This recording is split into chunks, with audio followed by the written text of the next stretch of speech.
రోజున సాక్షాత్తు ఆ శ్రీమన్నారాయణుడు తులసీమాతను వివాహ మహోత్సవం జరిపించుకునే పరమ పవిత్రమైన రోజు.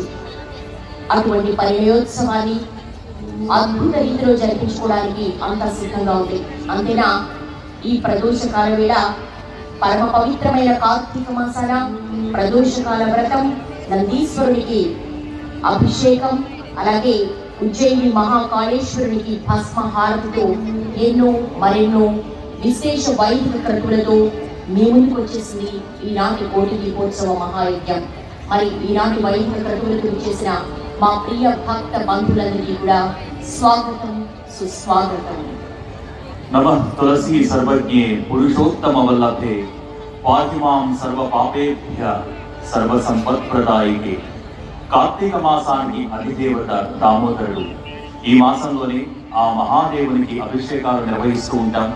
కాశీలో విశ్వేశ్వరుడు తారక నామాన్ని ధ్యానిస్తూ ఉంటాడు. రామేశ్వరంలో శ్రీ మహావిష్ణువు మహాదేవుని ఆరాధిస్తూ ఉంటాడు.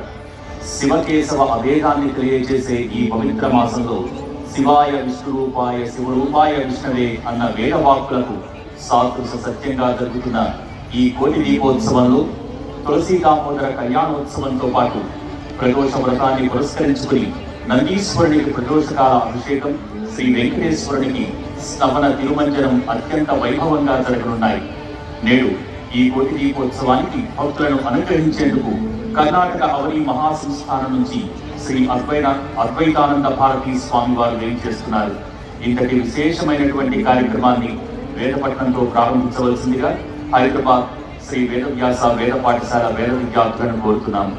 వేదపట్నం.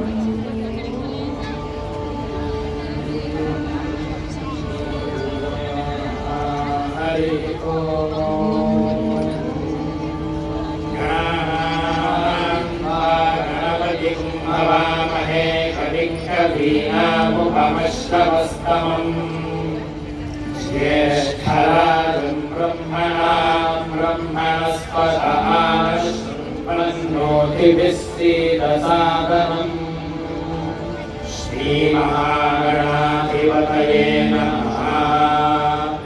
प्रणो देवी सरस्वती वाजेभिर्वाजिनीवती धीनामवित्रियवतु। श्रीमहासरस्वत्यै नमः। गुरुर्ब्रह्मा गुरुर्विष्णुर्गुरुर्देवो महेश्वरः। गुरुः साक्षात् परं ब्रह्म तस्मै श्री गुरवे नमः। श्री गुरुभ्यो नमः। हरि ओम्। उदनः प्रिया प्रियासु सप्तस्वसासु दृष्टा सरस्वती स्तोम्याभूत् इमायुष्मानायुष्मदानमोभिः प्रतिस्तोमगुं सरस्वतीयुषस्था तव शर्मन् प्रियतमे दधानाः। उपस्थेयाम शरणन्न वृक्षम् त्रीणि पदानि चक्रमे विष्णुर्गोपादाभ्यः ततो धर्माणि धारयन् तदस्य प्रियमभिपाथो अस्याम् नरो यत्र देवयवो मदन्ति गुरुक्रमस्य स हि बन्धुरित्था विष्णोः पदे परमे मध्व उत्सः प्रह्लादास्तु श्रेष्ठः अयद्भावन्वन् सुरेज्ञाः मत्तानाशसुकृतिम् इमा ब्रह्म ब्रह्मवाः प्रियादः बृहस्सीया सूरपुरोडाशम् भुवनः सूनभो गिरः शृण्वन् पमृतस्य ये सुरीका भवन्तु नः। अज्ञानो देवसनितः प्रजावत्साभिः सौभगम्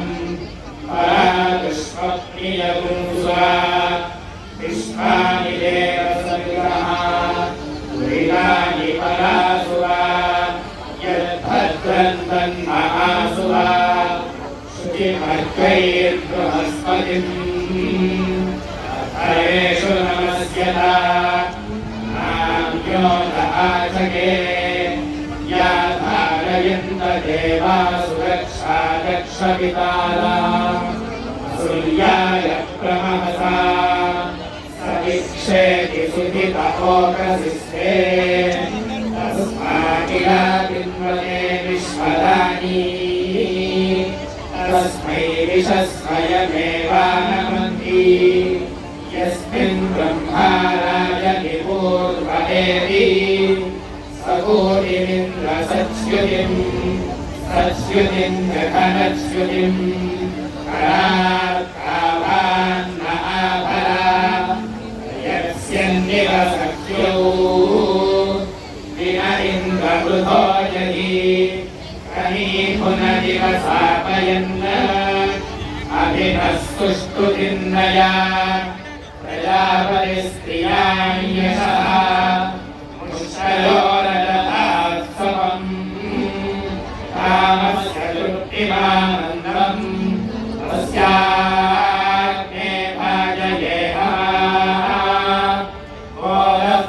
बोधप्रबोधनानन्दः मुष्टयोर्निहितस्सवः श्रुत्तेव कामस्य तृप्त्यानि दक्षिणानां प्रतिग्रहे मनसश्चित्तमागूतिम् वाचस्पत्यमशीमहि पशूनां रूपमन्नस्य यशश्रीश्रयतां मयि यथाहमस्या अदुरग्रस्त्रियै पुमान् यथा स्त्रीकृत्यरि पुंसि प्रिये प्रिया एवं भगस्य तृतीयानि यज्ञस्य काम्यः प्रियः गदावीर्यज्ञर्वदति प्रथेति वायुराहतः अन्तेति सत्यं सङ्गमाः आदित्यः सत्यमोमिति आपस्तत्सत्यमाहरन् यशो यज्ञस्य दक्षिणाम् असौ एकामः समृध्यताम् न निष्पशमविदन्मन्यमस्मात् वैश्वानरात् पुर एतारमग्नेः अथेममन्थन्नमृतममूराः वैश्वानवंशे प्रदित्याय देवाः येषामिमे पूर्वे अन्मासासन् योगाः सत्त्वविभृता पुरूणि वैश्वानरत्मयाते वृत्ताः पृथिवीमन्यामभितस्तज्जनासः पृथिवीं मातरं महीम् अन्तरिक्षमुपभृते हरिमूतये दिवम् विश्वं विभक्तिरुचिरी अन्तरिक्षं विपप्रथे दुहेद्योर्बृहदीपयः न तारसन्ति न दभाति तस्करः नैना अमित्रो व्यतिरादधर्षति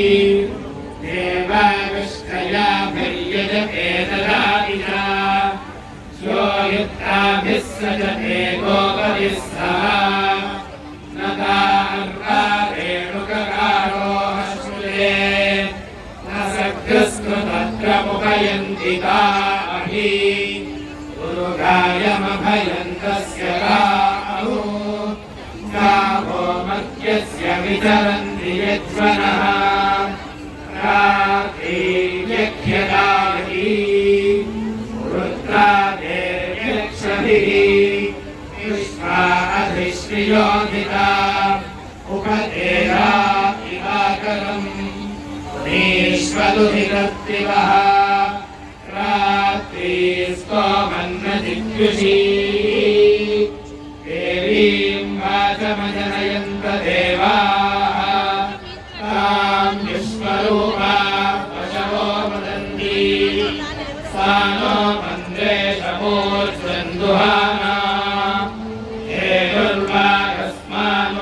स्तुतैतु यद्वाग्वदन्त्यविचेतनानि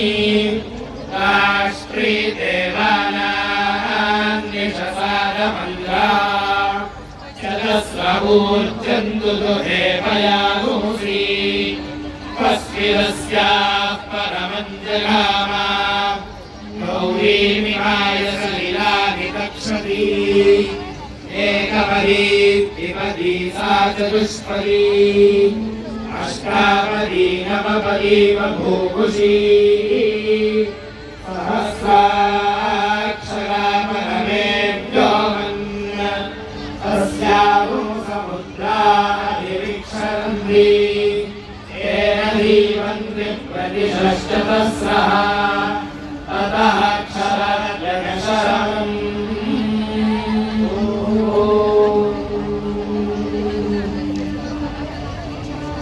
చక్కటి స్వరంతో